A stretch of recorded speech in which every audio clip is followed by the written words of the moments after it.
बिस्मिल्लाहिर्रहमानिर्रहीम। Business statistics के अंदर जो आज का जो टॉपिक है हमारा वह है जी प्रेजेंटेशन ऑफ डेटा। डेटा को प्रेजेंट करना है हमने। जो फर्स्ट स्टेज थी डेटा को, वो डेटा कलेक्शन थी। जब हमने डेटा इकट्ठा कर लिया है किसी भी चीज़ के रिलेटेड, किसी वेरिएबल से रिलेटेड, हम एक बार डेटा इकट्ठा कर लेते हैं। अब उसके बाद हम उसको प्रेजेंट करने की कोशिश करते हैं कि एक स्पीकेबल फॉर्म के अंदर आ जाए, जिससे यानी कि पहले तो रा फॉर्म में इकट्ठा हुआ है हमारे पास, अब हमने उसे एक तरतीब देनी है, उसका एक तरीक़ाकार है, उसे हम प्रेजेंटेशन ऑफ डेटा कहेंगे, जिसे हमने देखकर कोई स्पीकेबल फॉर्म में आ जाए, जिससे हम उसे देखें और समझ सकें कि ये डेटा किस चीज़ से रिलेटेड है। तो उसे हम नाम देंगे जी प्रेजेंटेशन ऑफ डेटा। तो डेटा को प्रेजेंट करने के लिए हमारे पास जो है वो 3 तरीके हैं। पहला है जी अरे फॉर्म।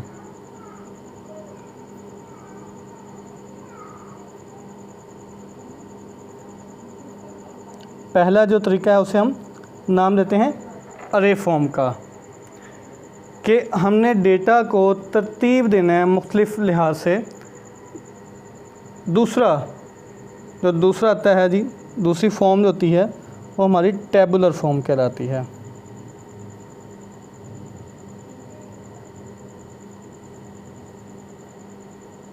टेबुलर फॉर्म डेटा को अरेंज करेंगे रॉज एंड कॉलम्स के अंदर। जो हमारे पास थर्ड फॉर्म आती है इसकी, वह जी ग्राफिक।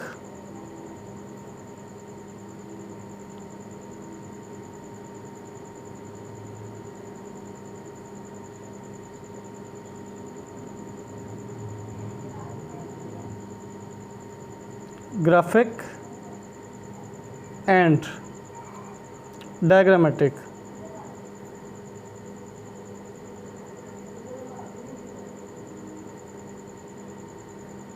फॉर्म।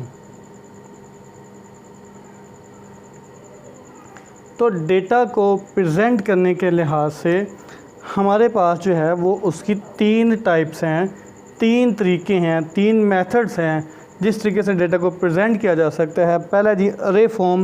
इसमें अरे फॉर्म का मतलब ये होता है कि हम डेटा को, जब डेटा हमारा स्मॉल होता है, थोड़ी वैल्यूज़ होती हैं डेटा के अंदर, और डेटा हमारा क्वांटिटेटिव है, मिकदारी शक्ल में है, देन जो है हम ये अरे फॉर्म का इस्तेमाल करेंगे। और इसका अरे फॉर्म का तरीकाकार ये है कि तरतीब देते हैं बेसिकली हम वैल्यूज़ को उनके मैग्नीट्यूड के लिहाज से, उनकी मिकदार के लिहाज से या टाइम के लिहाज से हम उसे अरेंज करते हैं, तरतीब देते हैं। तो इसकी जो पहली तरतीब है, अगर हम इस तरह से करें कि हमारा डेटा अगर टाइम पीरियड है के लिहाज से है, तो सबसे पुराना टाइम की वैल्यू पहले लिखेंगे, फिर उससे रिसेंट की वैल्यू उसके बाद, फिर उससे रिसेंट की वैल्यू उसके बाद लिखेंगे। तो मतलब सबसे पुरानी, फिर उसके बाद नहीं, फिर उससे नहीं, फिर उससे नहीं, या सबसे छोटी वैल्यू पहले, फिर उससे बड़ी वैल्यू, फिर उससे बड़ी वैल्यू। तरतीब के लिहाज से अगर हम लिखें तो उसे हम कहते हैं असेंडिंग ऑर्डर।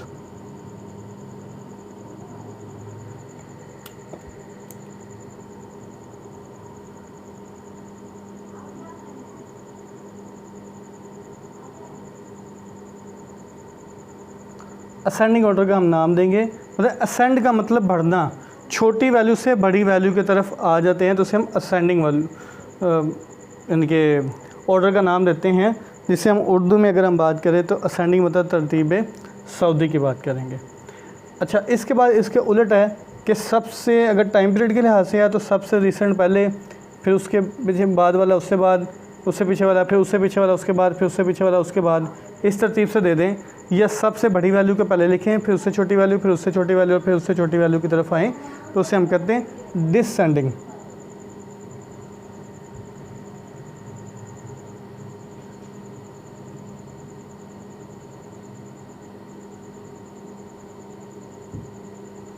डिसेंडिंग ऑर्डर का नाम देंगे उसे हम लोग।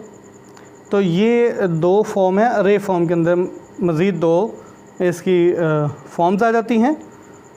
इसके अंदर जो है आगे अगर हम टेबुलर फॉर्म में आएँ, तो टेबुलर फॉर्म का मतलब है कि हम डेटा को मुख्तलिफ टेबल की शक्ल में, मतलब रॉस एंड कॉलम की शक्ल में एक रेक्टेंगुलर अरेंजमेंट कर देंगे अपने डेटा को, तरतीब दे देंगे, एक टेबल की शक्ल दे देंगे, तो उसे हम टेबुलर फॉर्म का नाम देते हैं। इसके आगे मज़ीद दो तरीक़ाकार हैं, एक जिसके अंदर आ जाएगा टेबुलेशन,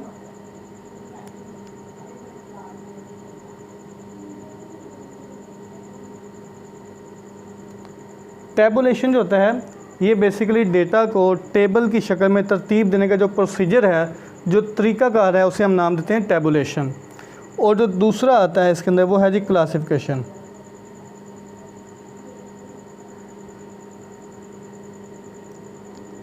क्लासिफिकेशन, तो क्लासिफिकेशन से मुराद ग्रुपिंग कर दी जाती है डेटा के अंदर ऐसे जो वैल्यूज़ जो या ऐसे वेरिएबल जो मिलती जुलती खसूसियात रखते हैं उन्हें एक ग्रुप में रख लिया जाता है, और जिनकी खसूसियात या करैक्टरिस्टिक्स आपस में मैच नहीं कर रही होती उन्हें डिफरेंट ग्रुप्स में रख दिया जाता है। तो इसमें देखें जी हम ये क्लासिफिकेशन इसको मज़ीद 4 वजूहात की बिना पर, 4 बेसिस की बिना पर हम करते हैं कि फ़र्स्ट ऑफ़ ऑल एक तो क्वांटिटी मैग्नीट्यूड के लिहाज से हम करते हैं जी।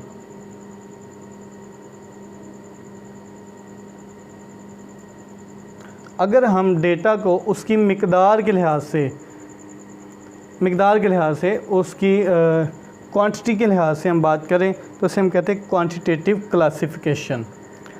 अगर हम डेटा को किसी चीज़ की क्वालिटी की बेस पर, कोई किसी खूबी की बेस पर हम उसे ग्रुपिंग करते हैं तो उसे हम कहेंगे क्वालिटेटिव क्वालिफिकेशन।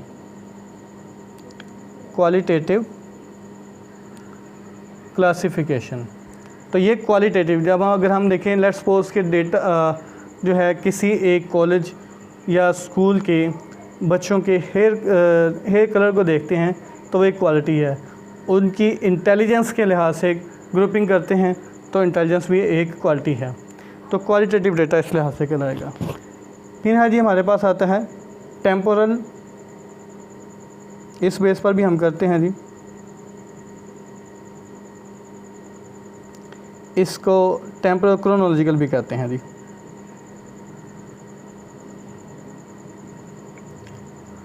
अगर हम डेटा को डिवाइड कर देते हैं मुख्तलिफ़ किस्म के टाइम पीरियड के लिहाज से कि एक टाइम पीरियड के मुतालिक जो होंगी, जो आइटम्स होंगी उन्हें एक ग्रुप में रख लिया जाएगा, डिफरेंट टाइम पीरियड की आइटम जो होती हैं उन्हें एक डिफरेंट ग्रुप्स में रख दिया जाएगा।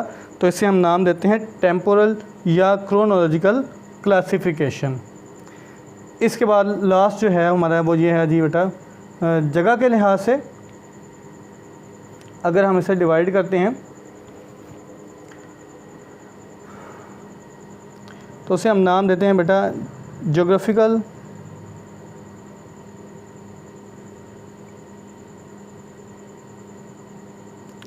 या दूसरा इसका नाम है स्पेटियल।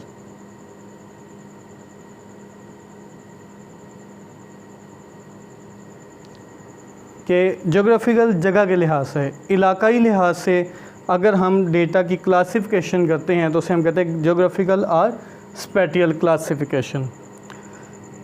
तो अब ये है कि जी हमने फ़ूड हैबिट्स देख लेते हैं जी। फ़ूड हैबिट उनकी मुख्तलिफ़ इलाकों, कराची के लोगों की फ़ूड हैबिट्स क्या हैं और लाहौर के लोगों की फ़ूड हैबिट्स क्या हैं। अगर हम इस तरीके से डेटा को देख रहे हैं तो उसे हम कहते हैं जी ज्योग्राफिकल क्लासिफिकेशन। और इसके बाद ही हमारे पास जो है डेटा प्रेजेंटेशन की जो थर्ड फॉर्म आती है जिसे हम कहते हैं वो है जी ग्राफिक या डायग्रामेटिकल। अगर हम उससे मुख्तलिफ डायग्राम्स बना लिया जाए या हमने उससे चार्ट तैयार कर लेते हैं, कोई ग्राफ बना लेते हैं तो उसे हम कहते हैं ग्राफिक या diagrammatical form of data presentation. तो डेटा को प्रेजेंट करने के लिए ये तीसरी फॉर्म थी। ये 3 फॉर्म्स हैं जी डेटा को प्रेजेंट करने के लिए, मेन टाइप, उसके आगे से मज़ीद ये टाइप्स डिवाइड करके मैंने आपको ये देखा है हमें। इसके बाद अब हम असेंडिंग और डिसेंडिंग तो सिंपल सी बात है। अब हम आ जाएंगे अपने नेक्स्ट इस टेबुलेशन को थोड़ा सा एक्सप्लेन करके देखते हैं जी। क्लासिफिकेशन भी हमने देख, लेकिन टेबुलेशन के बारे में मज़ीद थोड़ा सा डिटेल में देखते हैं कि एक टेबल जो है वो तैयार करते हैं तो उसके कंटेंट्स क्या होंगे। तो यहाँ पर हम वो सीखेंगे।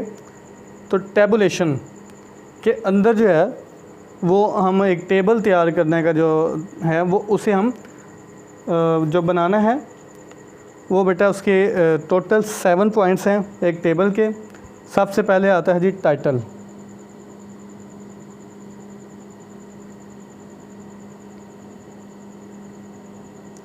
टाइटल कि जी टाइटल क्या होता है, एक टेबल जो है मतलब वो टेबल किस चीज़ के लिए बनाया गया है, क्या इस टेबल के अंदर, उसका नाम क्या है, तो वो उसका टाइटल कहलाता है जी, मेन चीज़। इसके बाद जैसे आप देखें कि आप लोग अपनी एनुअल रिपोर्ट जब बनाते हैं तो उसके ऊपर इनके कोई भी बिजनेस अपनी एनुअल रिपोर्ट करता है तो उसके ऊपर लिखता है बैलेंस शीट या हमारा वो आ जाएगा इनकम एंड एक्सपेंडिचर अकाउंट जो है वो कर लेंगे, या फाइनल अकाउंट्स है, ये उसका टाइटल है। इसके बाद उसका अगर कोई चीज़ टाइटल के रिलेटेड कोई एक्सप्लेन करनी है, मज़ीद थोड़ी सी वजाहत की ज़रूरत है, तो इसके लिए हम जो यूज़ करेंगे दूसरी चीज़ वो है जी हेड नोट। उसे हम नाम देंगे head note.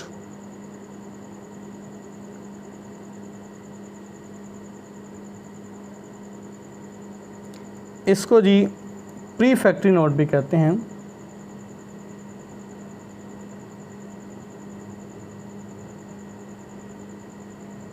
Pre factory note जो होता है ये मतलब अगर कोई चीज़ टाइटल से रिलेटेड एक्सप्लेन करनी है, थोड़ी वजाहत करनी है, तो टाइटल के एज सेम बिल्कुल नीचे जो है सेकंड, वहाँ पे हम एक हेड नोट या प्री फैक्ट्री नोट की हम बात करेंगे। जैसे मैंने इसमें बात की बैलेंस शीट, तो यहाँ पे नीचे हम लिख देते हैं कि एज एट दैट डेट, मतलब कि जिस मखसूस डेट पर जो है वो बैलेंस शीट बनाई जा रही है, उसके फाइनेंशियल पोजीशन चेक की जा रही है, उससे रिलेटेड जो है वो यहाँ पर इसमें लिख दिया जाता है, वो टाइम पीरियड लिख दिया वो कि किस दिन पर ये हो रहा है। या इनकम एक्सपेंडिचर अकाउंट या फाइनल अकाउंट बनाएंगे तो फॉर द ईयर एंडेड, वो साल के बारे में किस साल के लिए जी हम बना रही हैं हम। तीसरा जो है जब हम टेबल बनाएंगे तो उसके अंदर आता है बेटा कैप्शन,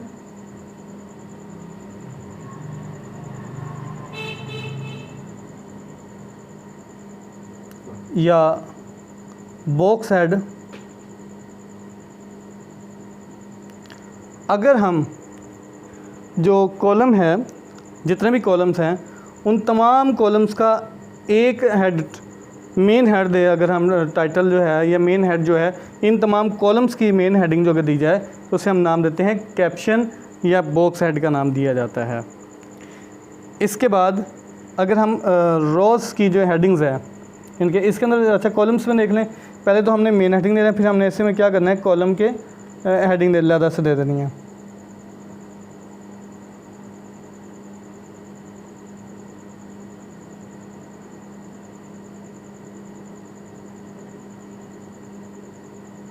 मतलब ए बी सी कॉलम या टाइम पीरियड के लिहाज से किसी बात हम कर रहे हैं तो ये तमाम कॉलम्स की मेन एक हेडिंग है, उसे हम नाम देंगे कैप्शन या बॉक्स हेड का नाम देंगे। और फिर इनके आगे जो कॉलम बनाए गए हैं तो इन्हें हर कॉलम की अलग से एक हेडिंग दे दी जाएगी, उसे हम कॉलम हेडिंग्स का नाम देंगे। फिर अगर हम रॉज की हेडिंग का हेड देखें तो उसे हम नाम देंगे जी स्टब।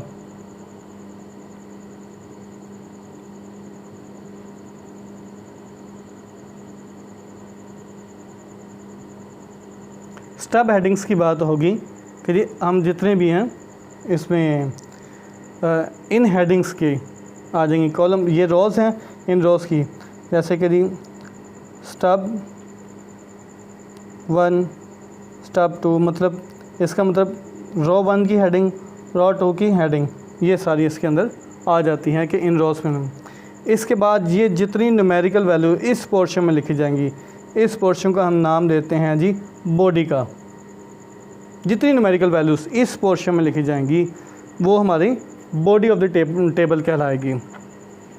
इसके बाद आता है जी फुट नोट।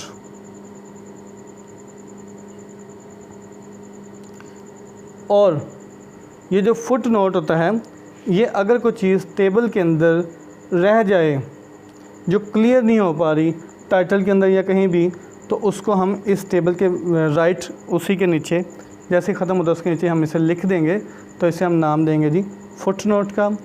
और आखिरी अगर इस सारे यहाँ पे ये जो डेटा है हमने कहाँ से लिया है, ये डेटा हमने कहाँ से लिया है, तो उसे हम सोर्स अगर नहीं बता सके तो एंड पे हम एक और नोट लिख देंगे जिसे हम नाम देंगे सोर्स नोट का।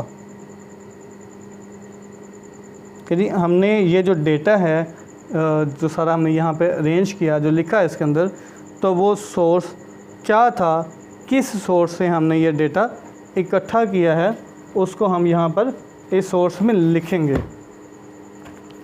ये था जी हमारे पास टैबुलेशन, मतलब ये सारा टेबल बनाने का जो तरीक़ाकार है, जो प्रोसीजर है, इसे हम नाम दिया है जी टैबुलेशन। अब बात है कि जी हमारे पास जो टेबल है, इस टेबल की खसूसियात क्या होनी चाहिए, टेबल की क्या क्या खसूसियात होनी चाहिए। तो बात है जी टेबल की खसूसियात जो है, ये जो बनाया है, और table should let's the data speak, हमें इस तरीके से बनाना चाहिए, इसका मतलब है कि डेटा खुद बोले, हमें एक्सप्लेन करने की ज़रूरत नहीं होनी चाहिए, कि डेटा अरेंज ही इस तरीके से किया जाए, टेबल इस तरीके से किया जाए कि हर बंदा देखने वाला आसानी से समझ जाए उसके बारे में चीज़ें क्या हैं। तो इसकी जो फ़ीचर्स हैं, अगर हम इसमें देखें तो डेटा की फ़ीचर्स क्या होंगी, या क्वालिटीज़ की हम बात करें,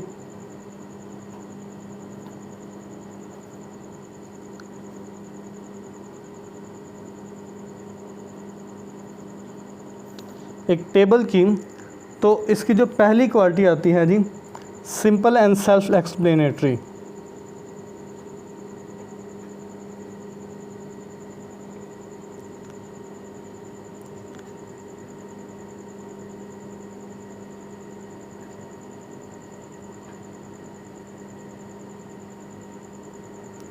सिंपल मतलब सादा होना चाहिए, और सेल्फ एक्सप्लेनेटरी मतलब टेबल को देखें तो कन्फ्यूजन का कोई शिकार ना हो उसे देखने वाला, कि जी ये क्या लिखा हुआ है, किस चीज़ से निकल के आया। भाई इस तरीके से लिखा जाए कि टेबल की हमें अगले बंदे को, देखने वाले को आसानी के साथ समझ आ सके, टेबल खुद एक्सप्लेन कर रहा हो कि इसके अंदर लिखा क्या है और क्या तरतीब है इसकी।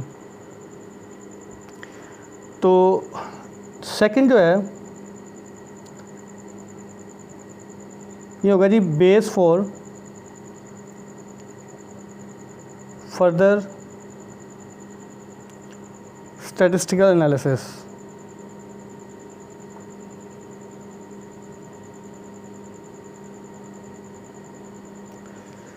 यदि टेबल इस अच्छी तरतीब से बना हो कि इसको देखकर इस डेटा पर जो जिसका टेबल बनाया है, उस डेटा की बेस पर आगे हम स्टैटिस्टिकल एनालिसिस कर सकें, मज़ीद स्टैटिस्टिकल टेक्निक्स को यूज़ करके उसको एनालाइज़ किया जा सकता हो कि डेटा जो है हमारा ठीक भी है कि नहीं है, जो ये काम कर रहे हैं वो ठीक है कि नहीं है। अच्छा जी, थर्ड है जी, इट शुड रिवील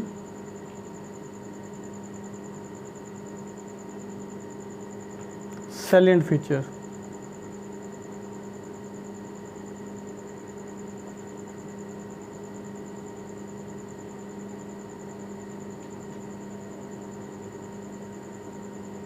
कि जो हमारा डेटा है उसकी मेन जो जो उसकी खसूसियात हैं, जो उसकी खूबियां हैं, वो उसको ये टेबल मेन चीज़ों को हाईलाइट करता हो, उसको एक्सप्लेन करता हो, बताता हो, ठीक है ना। कैसे जी, एट अ ग्लांस,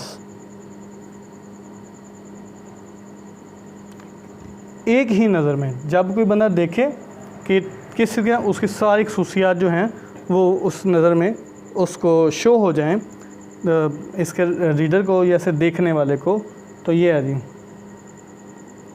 ये उसकी एक खूबी होगी। अब आगे वही कि जो इसकी तरतीब है,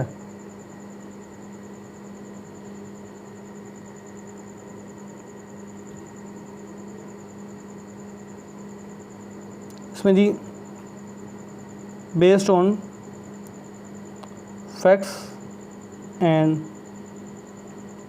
अलाउ कंपैरिजन।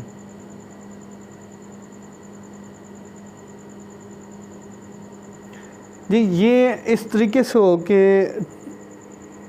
तमाम हक़ाइक़ पर बेस हो, ये नहीं कि सुनी सुनाई या ऐसे ही कोई आइटम उठाकर ये इसके अंदर नहीं लिख देनी, बल्कि जो टेबल के अंदर आइटम हो सारी के सारी हकीकत पर मबनी हो, और इसका जो इस टेबल को देखकर हम मज़ीद डेटा के साथ कंपैरिजन कर सकें, कुछ चीज़ों के रिलेटेड कंपैरिजन कर सकें, तो ये हमें अलाउ करे टेबल। मतलब इस तरीके से हमें पता चले कि हम इसे कंपैरिजन करना आसान हो, टाइम के लिहाज से डेटा अगर हो उसके साथ, या क्वालिटी के लिहाज से, तो उसके भी कंपैरिजन करना आसान हो जाता है। फिर इसका लास्ट जो है उसमें बेटा जी उसकी अरेंजमेंट है।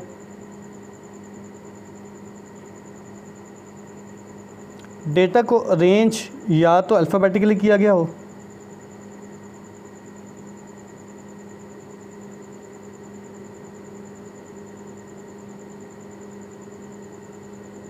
डेटा को हम अल्फ़ाबेटिकली अरेंज किया गया होगा, या जोग्राफिकल जगह के लिहाज से,